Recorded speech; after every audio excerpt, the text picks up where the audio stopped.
मी कैलास सोनवणे आपले हार्दिक स्वागत करतो। सुरुवातीला पाहूया 24 तासातील ताज्या घडामोडी।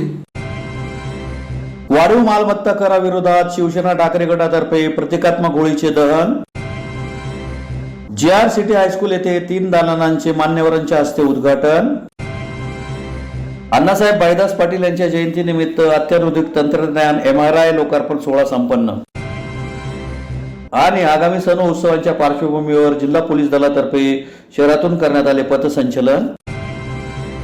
आता बातमीपत्र विस्ताराने। महानगरपालिकेतर्फे धुळेकर नागरिकांवर लादण्यात आलेल्या वाढीव मालमत्ता कराविरोधात शिवसेना उद्धव बाळासाहेब ठाकरे गटातर्फे वाढीव मालमत्ता कराची प्रतिकात्मक होळी करीत महानगरपालिका प्रवेशद्वारासमोर जोरदार घोषणाबाजी करण्यात आली। धुळे महानगरपालिकेतर्फे नागरिकांना वाढीव मालमत्ता कराचा बोजा लादण्यात आलाय। या विरोधात शिवसेना ठाकरे गटातर्फे वाढीव मालमत्ता कराच्या प्रतिकात्मक होळीचे महानगरपालिकेच्या प्रवेशद्वारासमोर दहन करीत वाढीव कराचा बोजा लादणाऱ्या धुळे लोकसभा मतदारसंघाचे भाजपचे उमेदवार डॉक्टर सुभाष भामरे यांना मतदान करू नका असे आवाहन करण्यात आले। धुळे महानगरपालिकेत 5 वर्ष भारतीय जनता पक्षाची सत्ता होती। या काळात धुळे महानगरपालिकेत अनेक गैरव्यवहार करण्यात आले। विकास कामांच्या नावाखाली महाराष्ट्र शासनाच्या नगरोत्थान योजनेतून हजारो कोटींचा निधी धुळे शहराच्या विकासासाठी आणण्याचा दावा करण्यात आला। नगरोत्थान योजनेत 70% निधी हा शासन प्रदान करते। 30% निधीची जबाबदारी मनपा प्रशासनाची असते। आज 1000 कोटी रुपयांच्या कामासाठी 300 कोटी रुपयांचा निधी नगरोत्थान योजनेअंतर्गत मनपा प्रशासनाला भरावा लागणार असून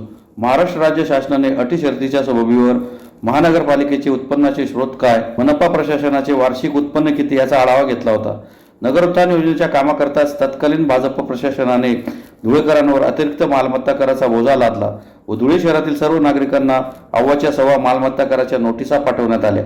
या संदर्भात सत्ताधारी पक्षाचा घटक असणाऱ्या सर्वच राजकीय पक्षांनी मंत्रालयात बैठक घेऊन नगर सचिवांकडून मालमत्ता कर कमी करण्याचे आदेशही काढले, पण प्रत्यक्षात अशा स्वरूपाचे आदेश आतापर्यंत मनपा प्रशासनाला प्राप्त झालेले नाहीत। त्यामुळे धुळेकरांना वाढीव मालमत्ता कराच्या नोटिसा बजावण्याचे काम मनपा प्रशासनाकडून आजही धुळे शहरात सुरूच आहे। धुळेकरांवर वाढीव मालमत्ता कराचा बोजा लादला गेला असताना भाजपचे विद्यमान खासदार डॉक्टर सुभाष भामरे यांनी हा कर कमी करण्यासंदर्भात शासन स्तरावर कुठलेही प्रयत्न केले नाही।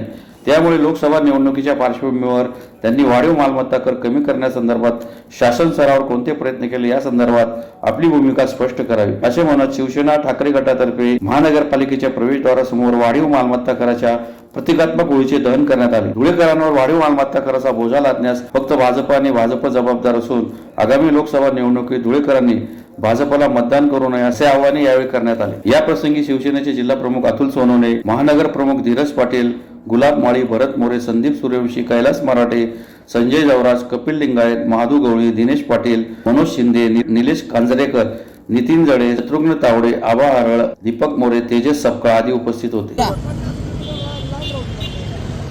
गेल्या वर्षभरापूर्वी धुळे महानगरपालिकेमध्ये भाजपा प्रशासनाने ठराव करून धुळेकरांवरती वाढीव घरपट्टीचा अतिरिक्त बोजा त्या ठिकाणी लादला। मुळातच नगर उत्थान आणि राज्य नगर उत्थानचे जे 900 कोटीचे कामं भाजपा प्रशासन मंजूर करून आणल्याचा दावा करत आहे, त्या कामांमध्ये 30 कोटी रुपये हे धुळे महानगरपालिकेला 30% रक्कम ही धुळे महानगरपालिकेला त्या ठिकाणी अदा करायची आहे। ही 30% रक्कम अदा करण्याकरता महानगरपालिकेचं उत्पन्नाचे स्रोत वाढवण्याकरता महानगरपालिका प्रशासनाने धुळेकरांच्या खिशामधूनच हा पैसा काढण्याचं ठरवलं आणि संपूर्ण धुळे शहरामध्ये टप्प्याटप्प्याने वाढीव घरपट्टीच्या आणि मालमत्ता कराच्या नोटिसा त्या ठिकाणी धुळेकरांना बजावण्यात आला। आज सर्व नागरिकांना मालमत्ताधारकांना डबलची घरपट्टी त्या ठिकाणी आलेली आहे। त्याचा वेळोवेळी शिवसेना उद्धव बाळासाहेब ठाकरे पक्षाच्या वतीने आम्ही आंदोलनाच्या माध्यमातून निषेध केला, प्रशासनाला जाब देखील विचारला। आज होळीच्या निमित्ताने या ठिकाणी वाढीव घरपट्टीच्या विषयी आम्ही प्रतिकात्मक होळीचं या ठिकाणी पूजन केलेलं आहे। आणि महत्त्वाची गोष्ट म्हणजे भाजपाचे आगामी लोकसभेचे उमेदवार डॉक्टर सुभाष भामरे यांची वाढीव मालमत्ता कराच्या विषयी भूमिका काय आहे, त्यांनीच हा कर या ठिकाणी लादलेला आहे असा स्पष्ट आरोप या ठिकाणी आमचा आहे। डॉक्टर सुभाष भामरे यांनी शासन स्तरावरती वाढीव मालमत्ता कर कमी करण्याकरता कोणत्याही प्रकारचे प्रयत्न केलेले नाहीत। त्यामुळे आगामी काळामध्ये धुळेकरांनी डॉक्टर सुभाष भामरेंना मतदान करू नये असं आवाहन आज आम्ही उद्धव बाळासाहेब ठाकरे पक्षाच्या वतीने या ठिकाणी करत आहोत। धुळे एज्युकेशन सोसायटीच्या JR सिटी हायस्कूल येथे संत मेळा जनजाती नायक व स्वातंत्र्यवीर या 3 दालनाचा उद्घाटनाचा सोहळा शनिवारी दुपारी मान्यवरांच्या हस्ते संपन्न झाला। यावेळी चितळे स्मृती व्याख्यानाचे आयोजन करण्यात आले होते। धुळे एज्युकेशन सोसायटीच्या JRCT हायस्कूल येथे थोर राष्ट्रपुरुषांच्या 3 दालनांचा उद्घाटनाचा सोहळा मान्यवरांच्या हस्ते शनिवारी दुपारी संपन्न झाला। यावेळी स्वर्गीय आप्पासाहेब चितळे स्मृती व्याख्यानाचेही आयोजन करण्यात आले होते। संत मेळा दालनाचा सखाराम महाराज संस्थान अंमळनेरचे प्रसाद महाराज, जनजाती नायक या दालनाचा देवगिरी प्रांत अध्यक्ष वनवासी कल्याण आश्रमचे चैत्राम पवार व स्वातंत्र्यवीर दालनाचे अखिल भारतीय धर्म जागरण समन्वयक प्रमुख शरदराव ढोले यांच्या हस्ते उद्घाटन करण्यात आले। त्यानंतर शरदराव ढोले यांचे राष्ट्रनिष्ठांची मांदियाळी या विषयावर चितळे स्मृती व्याख्यानही संपन्न झाले। या प्रसंगी संस्थेचे अध्यक्ष रवींद्र बेलपाठक, मानद सचिव संतोष अग्रवाल, प्रसाद महाराज, चैत्राम पवार, शरदराव ढोले यांच्यासह संस्थेचे पदाधिकारी तसेच शिक्षक व कर्मचारी वृंद मोठ्या संख्येने उपस्थित होते। ही जी संस्था स्थापन केली ज्या मंडळींनी स्वातंत्र्यपूर्व काळात, त्यावेळी शिक्षण हा विषय तो होताच होता, त्याबरोबरच मुलांना चांगले संस्कार मिळावे, त्यांच्या देशप्रेम रुजावं, स्वातंत्र्य मिळवण्याची उर्मी वाढावी, अशा हेतूने सुरू केलेली संस्था आहे। आणि अतिशय निर्लस कार्यकर्ते, समर्पित कार्यकर्ते या संस्थेचे सगळे प्रमुख होते। आणि तोच क्रम अद्याप इतके वर्ष आपल्या संस्थेने जपला आहे। स्वातंत्र्यपूर्व काळातली ही सगळी मंडळी होती, त्यांनी ठरवल्याप्रमाणे आज सुद्धा विविध कलागुणांचा विकास, मुलांच्या आरोग्याच्या दृष्टीने प्रयत्न, सूर्यनमस्कार, विशेषतः खेळात प्रावीण्य हा आपल्या संस्थेचा प्रयत्न असतो। अकॅडमिक करिअरला वेळ दिलाच पाहिजे, देतोही आपण, आणि त्याचबरोबर नॉन अकॅडमिक सुद्धा काम आपण विशेष लक्ष देऊन करतो। मल्लखांब हा आपल्या संस्थेचा एक विशेष, ज्याला तुलना नाही, ज्याला आणखी कोणी कॉम्पिटिशन करू शकत नाही असा एक खेळ आहे। आणि त्याला अखिल भारतीय सुवर्ण पदक आपल्या संस्थेला काय मिळत आलेली आहे, असाही आपला एक विशेष कार्यक्रम आहे। मुलांना संस्कार हवे म्हणून NCC आणि स्काउट अँड गाईडचे काम फार चांगल्या पद्धतीने तिन्ही शाळातून चालतं। आपल्या शाळेच्या 10 विविध शाखा आहेत, 3 हायस्कूल्स आहेत, 2 प्राथमिक शाळा आहेत, एक ज्युनियर कॉलेज आहे, एक इंग्रजी माध्यमाची शाळा आहे आणि 3 कॉलेजेस आहेत। या सगळ्या अतिशय उत्कृष्ट पद्धतीने चाललेल्या आहेत। असं म्हटलं जातं की मराठी माध्यमात आजकाल मुलांना टाकायची पालकांची इच्छा होत नाही, त्यामुळे अनेक मराठी शाळा बंद पडत चालल्या आहेत। पण आमची संस्था त्याला अपवाद आहे।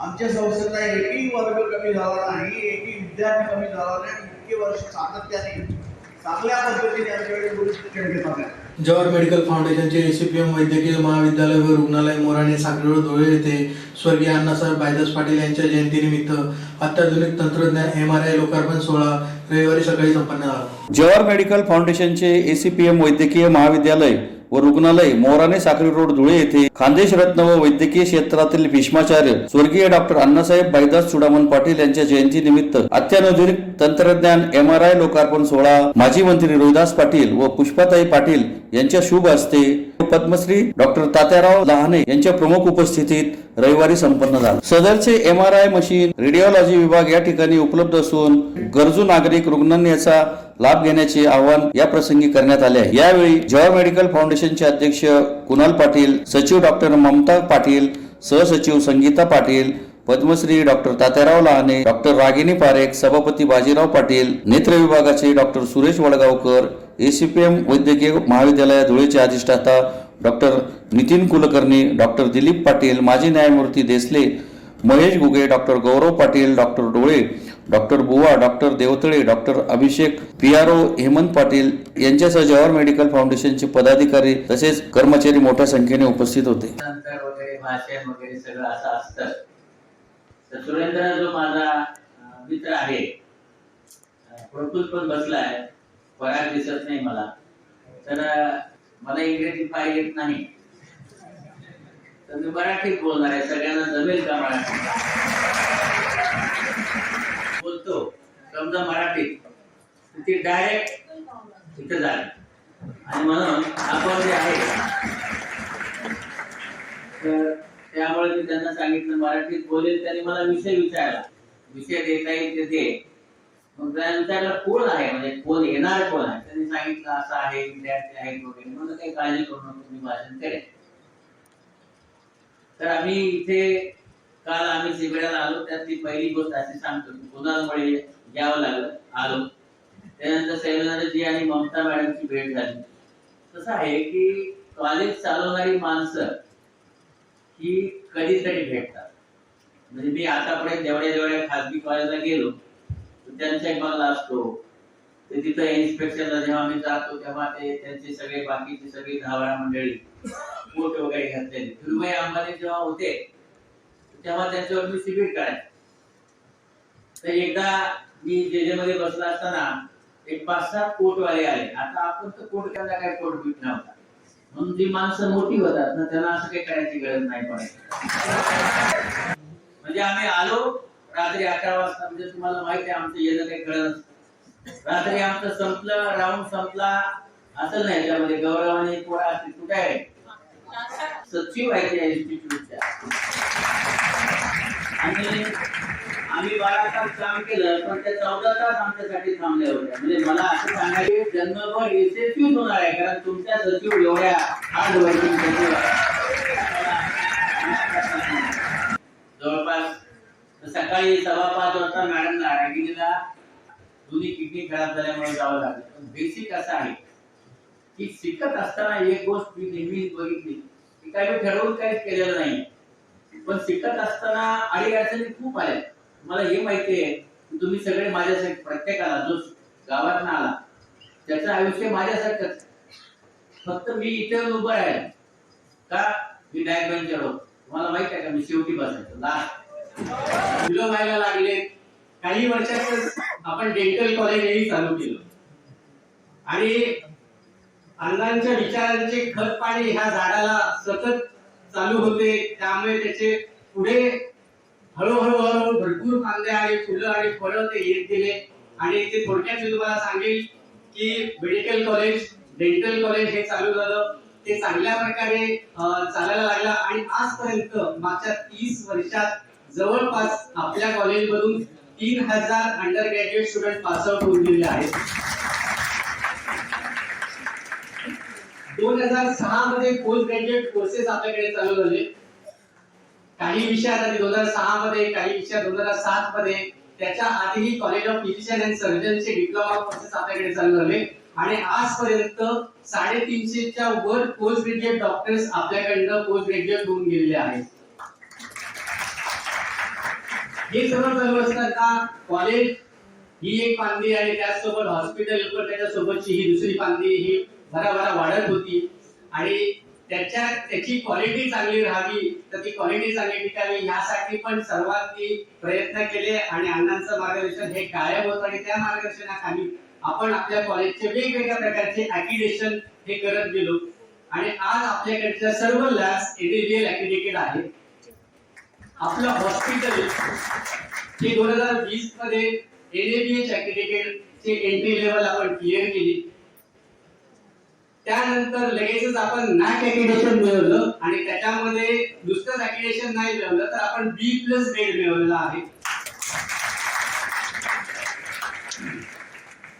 हे सगळं करत असताना आपल्याकडे विविध प्रकारच्या सर्व सुविधा आपल्या खानदेशमधल्या सर्व जनतेला मिळाव्या. आणि नुसत्याच जनतेला मिळाव्या असं नाहीये. ह्या ठिकाणी भविष्यातले डॉक्टर्स घडता आहेत.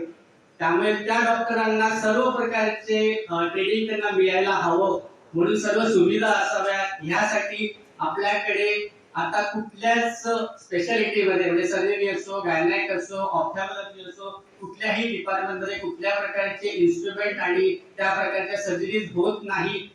आगामी सण व उत्सव तसेच लोकसभा निवडणुकीच्या पार्श्वभूमीवर पोलीस प्रशासनातर्फे शनिवारी सायंकाळी शहरातून पथसंचलन करीत पोलीस प्रशासन सज्ज असल्याचा संदेश देण्यात आला. आगामी लोकसभा निवडणूक आचारसंहितेच्या पार्श्वभूमीवर तसेच होळी, धुलीवंदन, रमजान ईदच्या अनुषंगाने कायदा व सुव्यवस्था अबाधित राहावी, तसेच समाज कंटकांवर व गुन्हेगारांवर वचक राहून निवडणुका उत्सव भयमुक्त वातावरणात पार पडाव्यात यासाठी धुळे जिल्हा पोलीस दलातर्फे शनिवारी शहरातून पथसंचलन करण्यात आले. शहरातील पोलीस मुख्यालयापासून पथसंचलनास सुरुवात झाली. 12 पत्तर मार्गे, जुना आग्रा रोड, पाचकंदील, कराचीवाला खुंट, गांधी पुतळा, गल्ली नंबर 6 मार्गे, मौलवीगंज परिसर तसेच छत्रपती शिवाजी महाराज पुतळा मार्गे पुन्हा पोलीस मुख्यालयात या पथसंचलनाचा समारोप करण्यात आला. सण व उत्सव तसेच आगामी लोकसभा निवडणुकीत कायदा व सुव्यवस्था राखण्यासाठी जिल्हा प्रशासन व पोलीस दल सज्ज आहे असा संदेश या पथसंचलनाद्वारे देण्यात आला. धुळे जिल्ह्याचे पोलीस अधीक्षक श्रीकांत देवरे, अप्पर पोलीस अधीक्षक किशोर काळे, सहाय्यक पोलीस अधीक्षक ऋषिकेश रेड्डी यांच्या मार्गदर्शनाखाली